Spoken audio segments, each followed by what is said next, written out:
Hello everyone, welcome to GK gym ignite your brain. मैं हूं सिमरन शेखर और बहुत बहुत स्वागत है आप सभी का हमारे यूट्यूब चैनल में। दोस्तों, हम लोग यहाँ पर पढ़ रहे थे एनसीईआरटी सिविक्स के बारे में हमने पढ़ रहे थे यहाँ पे। और 6th क्लास का सिविक्स जो हमने पूरा कंप्लीट कर चुके हैं, वो प्लेलिस्ट क्रिएटेड है। अगर आपने वो नहीं देखा तो go and check the playlist. और यहाँ पर अभी हम पढ़ रहे हैं क्लास 7 का सिविक्स। एक चैप्टर हमने कंप्लीट कर लिया है और अभी हम सेकंड चैप्टर को पढ़ रहे हैं। लास्ट क्लास में हमने पब्लिक हेल्थ केयर सिस्टम के बारे में, अगेन सिस्टम सेंटर्स के बारे में, पब्लिक हेल्थ केयर सेंटर्स और सर्विसेज के बारे में हमने पढ़ा था। आज हमने पढ़ने वाले हैं प्राइवेट हेल्थ केयर सर्विस के बारे में। हाँ, चलो, प्राइवेट हेल्थ फैसिलिटीज़, आज इसके बारे में हम लोग पढ़ते हैं। चलो, there is a wide range of private health facilities that exist in our country. बहुत सारे प्राइवेट फैसिलिटीज़ हैं हमारे कंट्री में। A large number of doctors run their own private clinics. बहुत सारे डॉक्टर्स हैं अपना ओन प्राइवेट क्लिनिक जो है चलाते हैं। कुछ तो ऐसे हैं जो गवर्नमेंट हॉस्पिटल्स वगैरह में काम करते हैं, पर उनका अलग से अपना भी क्लिनिक होता है जिसको वो चलाते हैं। तो ऐसे भी डॉक्टर्स होते हैं। In the rural areas one find registered medical practitioner. एक किसी रूरल एरिया में, गांव में क्या होता है कि आप रजिस्टर्ड मेडिकल प्रैक्टिशनर होते हैं जो मेडिकल में प्रैक्टिस कर रहे हैं, किसी के सुपरविजन में काम कर रहे हैं। वो सब आपको रूरल एरियाज़ में मिल जाते हैं। Urban areas have a large number of doctors, many of them providing specialised services. Urban areas में, शहरी इलाकों में देखा जाए तो बहुत सारे डॉक्टर्स होते हैं और जो स्पेशलाइज सर्विसेज भी देते हैं।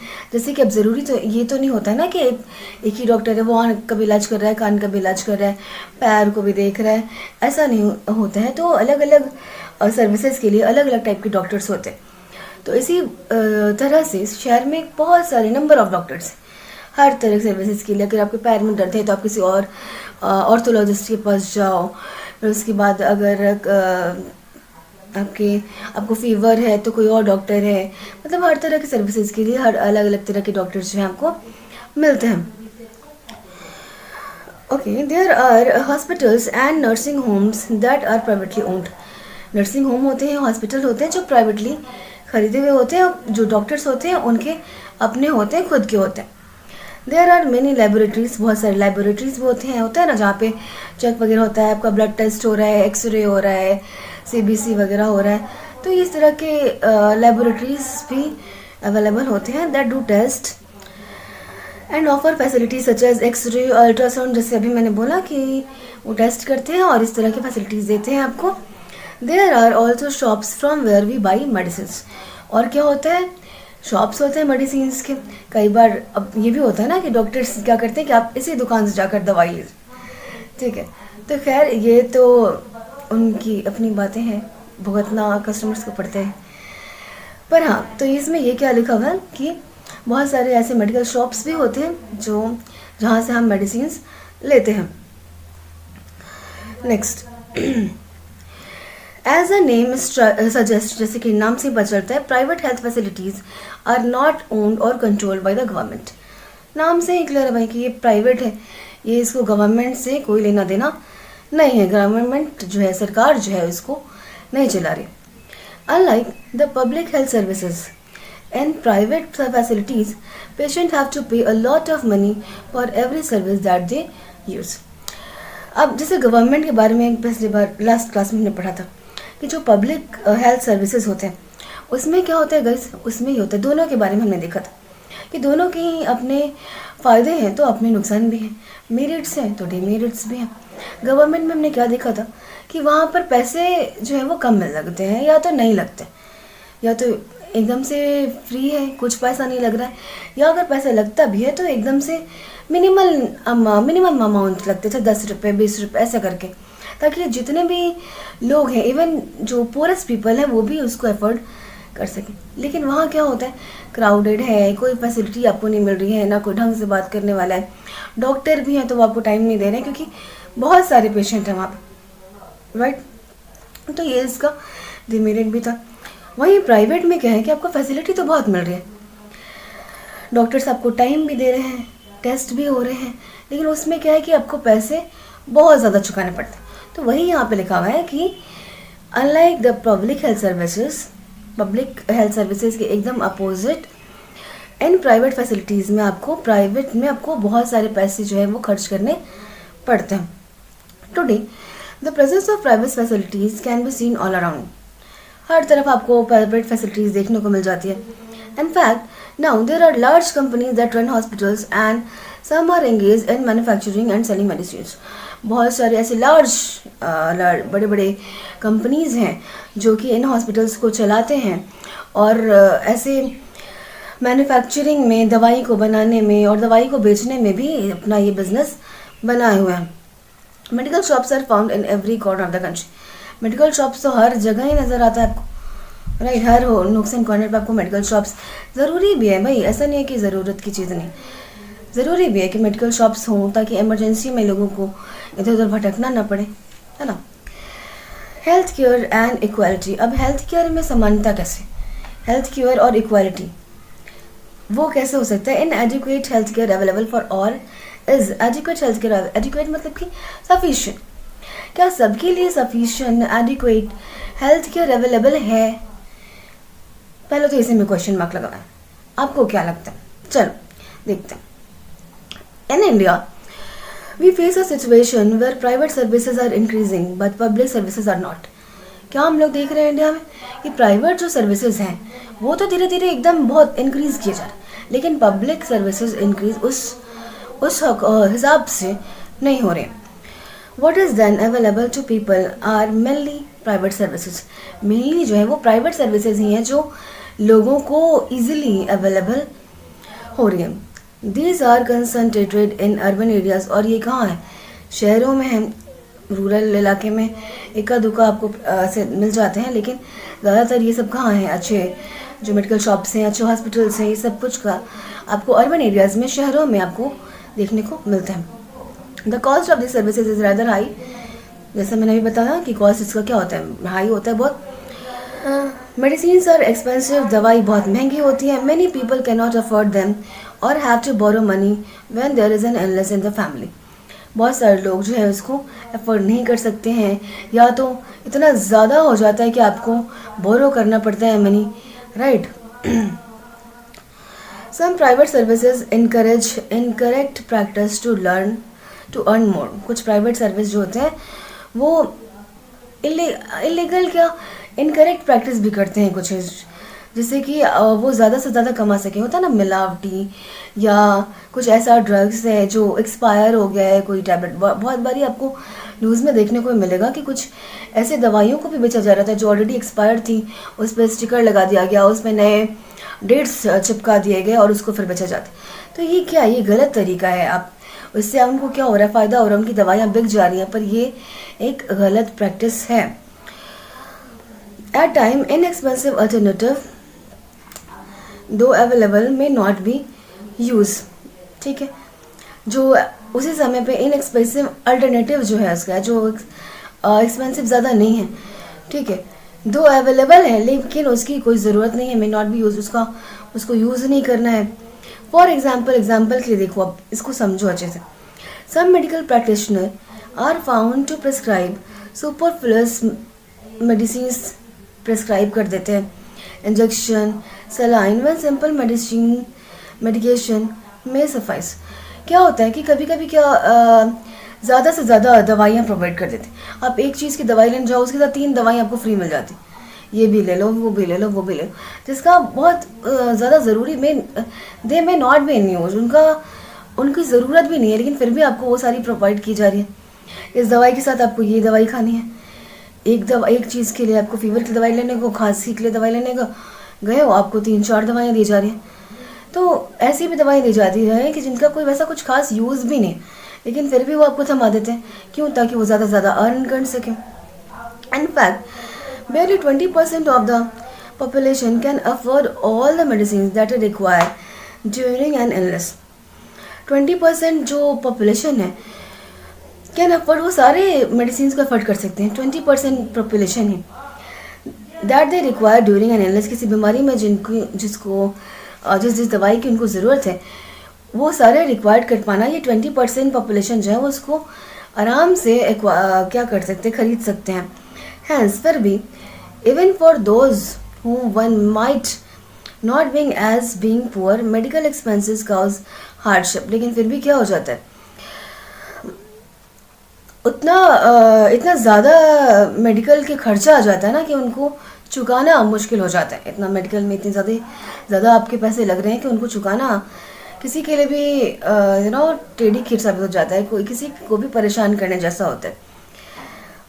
इट वॉज रिपोर्टेड, ये रिपोर्ट हुआ इन अ स्टडी, एक स्टडी में, that 40% of people who are admitted to a hospital, 40% ऐसे लोग जो किसी हॉस्पिटल में एडमिटेड हैं, for some illness or injury, have to borrow money or sell some of their possessions to pay for the expenses. ये एक study में पाया गया कि 40% जो लोग हैं उनको दवाइयों का खर्चा इतना ज़्यादा आ जाता है कि उनको क्या करना पड़ता है, मनी को बोरो करना पड़ता है, उधार लेना पड़ता है किसी से. और क्या होता है कि कभी कभी उनको अपनी चीज़ों को बेचना ही पड़ता है, ज़मीन जायदाद टाइप की ऐसे जो चीज़ें हैं, अपने जो उनकी जो चीज़ें हैं उसको भी बेचनी पड़ जाती हैं, इतना ज़्यादा खर्चा आ जाता है. For those who are poor, जो कि बहुत गरीब हैं, every illness in the family is a cause of great anxiety and distress. कोई भी बीमारी होता है तो लोग परेशान हो जाते हैं. क्यों? क्योंकि उनको पता है कि भाई अभी एक बीमारी हो गई तो अब इसमें बहुत सारा खर्चा आने वाला है. What is worse is that this situation tends to happen again and again. और उसमें भी सबसे बुरी बात क्या है, ये सिचुएशन जो है वो बार बार लगातार जो है वो बनी हुई है. Those who are poor are in the first place undernourished. जो गरीब हैं सबसे पहले तो वो undernourished हैं, उनको sufficient खाना नहीं मिल रहा है अच्छे से, उनको बैलेंस डाइट नहीं मिला. इनफैक्ट उनको तो पता भी नहीं होगा कि बैलेंस डाइट क्या होता है, उनको बस जो मिल जाए वो खा लिए, नहीं मिले तो ऐसे ही सो गए. तो वो सबसे पहले तो क्या है, वो अंडरनॉलेज्ड है, जिसकी वजह से जाहिर सी बात है वो बार बार बीमार पड़ेंगे ही. उनके शरीर को वो सारे पोषक तत्व जो है, विटामिन, विटामिन्स, मिनरल्स, ये सब नहीं मिल रहे, तो उनका बीमार पड़ना तो तय है. These families are not eating as much as they should. जितना उनको खाना चाहिए वो उतना उनको सफिशिएंट अमाउंट में खाना नहीं मिल रहा है. They are not provided basic necessities like drinking water, adequate housing, clean surrounding etcetera. उनको ये सारी चीज़ें नहीं मिल रही है. ना उनके घर के पास आसपास साफ़ सफाई नहीं है. साफ़ सफाई नहीं होगी तो मक्खियाँ आएंगी, मॉस्किटोज़ लगेंगे. बीमारी का घर है वो, तो बीमार होंगे. उनको पीने के लिए साफ़ पानी नहीं मिल रहा है तो क्या होंगे, वो बीमार तो पड़ेंगे ही, और बीमार पड़ेंगे तो उनको इतना सारा खर्चा भी होगा. And therefore are more likely to fall, और इसलिए वो ज़्यादा से ज़्यादा बीमार पड़ रहे हैं. The expenses on illness make their situation even worse. एक तो वो मुश्किल से अपना गुजार चला पा रहे, ऊपर से जब कोई बीमार पड़ जाता है तो उसमें कितने सारे पैसे खर्च हो जाते हैं. इससे क्या हो रही है, जो गरीब हैं, जो पुअर हैं, उनकी स्थिति दिन पर दिन और ज़्यादा बद से बदतर हुआ जा रही है. Right, what can be done. अब देखते हैं क्या किया जाना चाहिए, क्या किया जा सकता है.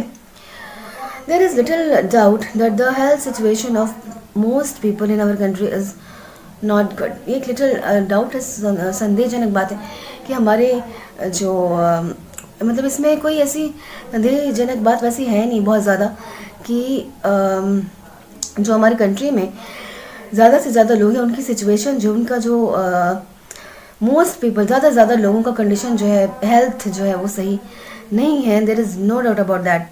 It is the responsibility of the government की जो है जिम्मेदारी है to provide quality health care services to all its citizens, especially the poor and the disadvantaged. Government की क्या है कि क्या जिम्मेदारी है कि वो सबको quality of health care facilities जो है वो प्रोवाइड करे. अब गवर्नमेंट हॉस्पिटल्स हैं तो उसमें सिर्फ नाम कैसे गवर्नमेंट हॉस्पिटल्स ही ना हो, उसमें वो सारी फैसिलिटीज़ भी अवेलेबल हो. ये हाकिम शेख जैसे नहीं, जिसकी हमने स्टोरी पढ़ रहे थे कि वो गिर गए, अब उनको कोई गवर्नमेंट हॉस्पिटल जो है भर्ती करने से मना कर रहा है कि हमारे पास तो भाई बेड खाली नहीं है, हमारे पास तो वो चीज़ें हैं ही नहीं जिसकी आपको ज़रूरत है आपकी बीमारी में. तो ऐसा नहीं होना चाहिए. Right, however health is a much dependent on basic amenities and social condition of the people as it is on health care services. ये बेसिक फैसिलिटीज़ पर भी बहुत ज़्यादा निर्भर करता है. Hence it is the important to work on both in order to improve health situation of our people. ये बहुत ज़्यादा ज़रूरी है कि हमारे जो लोग हैं उनके हेल्थ केयर को ध्यान में रखते हुए वो सारी फैसिलिटीज़ जो है उनको प्रोवाइड की जाए कम से कम खर्च में. और निःशुल्क, फ्री ऑफ कॉस्ट या एकदम से कम खर्च में, ताकि जो भी लोग हैं, पुअर से पुअर लोग भी हैं, वो भी अफोर्ड कर सकें. Hence, it is important to, okay, and this can be done. Look at the following examples. कुछ एग्जाम्पल दिए हैं कि उसमें क्या किया जा सकता है. द केरल एक्सपीरियंस, केरल के बारे में यहाँ पे एक एक्सपीरियंस लिखा हुआ है. इन 1996, ध्यान से सुनना आप लोग. The Kerala government made some major changes in the state, कुछ मेजर चेंजेस लाया केरल सरकार ने. 40% of the entire state budget was given to panchayat. जो पूरे स्टेट का जो 40% बजट था वो पंचायत को देने के लिए. They could plan and provide for the requirements, वो अपने रिक्वायरमेंट को प्लान कर सकते हैं अब. This made it possible for a village to make sure that proper planning was done for water, food, women's development and education. इससे क्या होगा, 40% केरल सरकार ने 1996 में ये लाया कि जो भी बजट है सरकार का, उसका 40% वो पंचायत में डिस्ट्रीब्यूट कर दें. उससे क्या होगा कि पंचायत के पास अब सफिशिएंट पैसा है, तो वो एक रिक्वायर्ड, एक अच्छी प्लानिंग कर सकते हैं कि हेल्थ पर कितना खर्च होना चाहिए, वुमेंस के एजुकेशन पे, या जो भी जो गरीब बच्चे हैं या जो भी हैं उनके एजुकेशन पर कितना खर्च करना चाहिए. तो अगर आपके पास तो इससे क्या हो रहा है कि उनको पैसे मिल जा रहे हैं, तो वो सारे अच्छे से एक प्रॉपर प्लानिंग कर सकते हैं कि किस पर कितना खर्चा आना चाहिए. This means that water supply scheme was checked, water supply scheme को चेक किया जाएगा. The working of school and anganwadi was insured and specific problem of the village were taken up. अलग अलग प्रॉब्लम्स को देखा जाएगा कि कहाँ कोई दिक्कत आ रही है, आंगनवाड़ी जो चलाए जा रहे हैं उसमें सही सही व्यवस्था है कि नहीं है. ठीक है, तो ये सारी चीज़ें वो अब पंचायत देख सकते हैं. Health centres were also improve, जो हेल्थ सेंटर्स हैं वो और भी अच्छे से इम्प्रूव होंगे और ज़्यादा फैसिलिटीज़ उसमें दी जाएगी. All of this help to improve the situation despite these efforts. However, some problems such as shortage of medicine, insufficient hospital beds, not enough doctor remained and these needed to be addressed. बहुत ये अच्छा कदम उठाया गया था 1996 में केरल सरकार के द्वारा. केरल अच्छा एजुकेशन जो है वहाँ पे परसेंटेज लिटरेसी रेट भी काफ़ी अच्छी है केरल की. तो केरल सरकार ने ये बड़ा अच्छा कदम उठाया था कि 40% पंचायत को दे दो, ताकि अगर उनके पास पैसा होगा तभी तो वो एक प्रॉपर प्लानिंग कर पाएंगे ना कि किसके लिए कितना खर्चा करना चाहिए, नहीं करना चाहिए, है ना. जितने भी हेल्थ केयर सर्विसेज है वो भी अच्छे से इम्प्रूव हो रहे हैं, आंगनबाड़ी को अच्छे से देखा जा रहा है, वाटर सप्लाई सही है कि नहीं वो देखा जा रहा है. तो इससे ये एक बहुत ही अच्छा कदम उठाया गया था केरल सरकार के द्वारा. लेकिन फिर भी कुछ चीज़ें हैं जो इसमें लिखा हुआ है कि शॉर्टेज ऑफ मेडिसिन की कमी है, इंजेक्शन वगैरह की कमी है, तो उसको भी एक बार एड्रेस किया जाना चाहिए था. ठीक है. Another country, let us look an example of another country and its approach to health issue. एक और है Costa Rica approach. Costa Rica दूसरी जगह कंट्री है, राइट. ये सेंट्रल अमेरिका में है. सो कोस्टा रिका जो है वो सेंट्रल अमेरिका की एक कंट्री है. उसने हेल्थ केयर के लिए क्या कुछ किया वो देखो आप जरा. Costa Rica is considered to be one of the healthiest countries in Central America. Central America का एक बहुत ही अच्छा, बहुत ही हेल्दी कंट्री जो है कोस्टा रिका को माना जाता है. The main reason for this can be found in the Costa Rica constitution. Main reason जो है वो कोस्टा रिका के संविधान में भी पाया जा सकता है. वो क्या है? सेवरल ईयर्स अगो, कुछ साल पहले, Costa Rica took a very important decision and decided not to have an army. उन्होंने क्या किया, कोस्टा रिका ने एक बहुत ही इंपॉर्टेंट डिसीजन लिया और क्या डिसाइड किया, not to have an army, army नहीं होनी चाहिए. This helped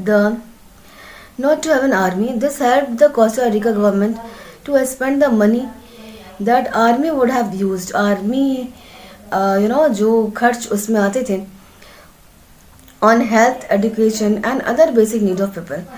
आर्मी पर जो खर्च आते थे वो सारे बेसिक नीड जो है लोगों के, उस पर खर्च किए जाने लगे, right. The Costa Rica government believed that a country has to be healthy.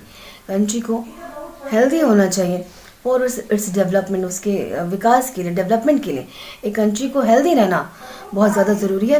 And pays a lot of attention to the health of its people. और उसने क्या किया कि जो भी लोग हैं वहाँ पे उन पर, उनके हेल्थ पर ज़्यादा से ज़्यादा ध्यान देना शुरू किया. The Costa Rican government provide basic services and amenities to all Costa Rican. सबको बेसिक फैसिलिटीज़ प्रोवाइड किया. For example it provide safe drinking water, sanitation, nutrition and housing, ये सबको वहाँ प्रोवाइड किया गया। Health education is also consider, health education जो है वो भी बहुत ज़्यादा इंपॉर्टेंट है। सबको बताना, सबको हेल्थ के बारे में जागरूक करना। कभी कभी क्या होता है ना कि गाइज अंधविश्वास के चक्कर में ही लोग चले जाते हैं। मतलब किसी को कोई बीमारी हो गई है, आप उसका प्रॉपर इलाज नहीं करवा रहे हो, उसको आप पता नहीं क्या क्या कुछ भी टोटके आजमा रहे हो इस पर। तो इसमें भी क्या होता है ना कि एक जैसे कोरोना आया तो कुछ लोगों ने कहा कि ये भाई कोरोना का क्या गाइडलाइन था कि आपको बहुत सारे लोगों को एक जगह पे इकट्ठा नहीं होना है। लेकिन कुछ गांवों के महारथियों ने क्या किया कि उनको लगा ये हमारे पापों का फल है और पहुंच गया मंदिर में घंटी बजाने के। तो ऐसी चीज़ें हैं जो हेल्थ अवेयरनेस नहीं होती लोगों में, तो वैसी चीज़ें कर जाते हैं, राइट। तो यही है कि जो हेल्थ एजुकेशन है, आपको कैसे अपने आप को सुरक्षित रखना है। जैसे ऐड भी आते हैं कि बारिश का दिन आ गया तो आपको अपने घरों में, अपने आसपास पानी नहीं जमा होने देना है। तो इस तरह की चीज़ों से अगर आपको पता है चीज़ें तो आप दूसरों को बताओ, अवेयर करो लोगों को, राइट। हेल्थ एजुकेशन भी है, बहुत इम्पॉर्टेंट है कि स्कूलों में भी लोगों को बताया जाए, बच्चों को बताया जाए। Okay, very important and knowledge about health is an essential part of education at all levels. Her level पे एजुकेशन के बारे में, हेल्थ के बारे में नॉलेज होना ये बहुत ज़्यादा ज़रूरी है, ठीक है। तो अब ये चैप्टर हो गया कंप्लीट। आई होप कि आपको सब कुछ जो है वो समझ में आया होगा इस चैप्टर से रिलेटेड। अगर आपके पास कोई भी डाउट हो तो आप बिल्कुल आप कमेंट बॉक्स में क्वेश्चन पूछ सकते हो, मैं उसका ज़रूर रिप्लाई करूँगी। एंड अब इसके क्वेश्चन आंसर है, आप देखो उसमें क्या समझ में आ रहा है, आपको नहीं समझ में आ रहा है, and just ask me, okay. चलो मिलते हैं अपने नेक्स्ट क्लास में, तब तक के लिए tata bye bye, see you. अपना ध्यान रखो और अपने आसपास का भी कोरोना के गाइडलाइंस को बिल्कुल फॉलो कीजिए आप लोग, राइट। बिना ज़रूरत के घर से बाहर मत निकलना, और निकलना भी तो मास्क लगा कर निकलना, सैनिटाइजेशन भी बिल्कुल करना है आपको, राइट। ठीक है, फिर मिलते हैं अपने नेक्स्ट क्लास में, तब तक के लिए टाटा।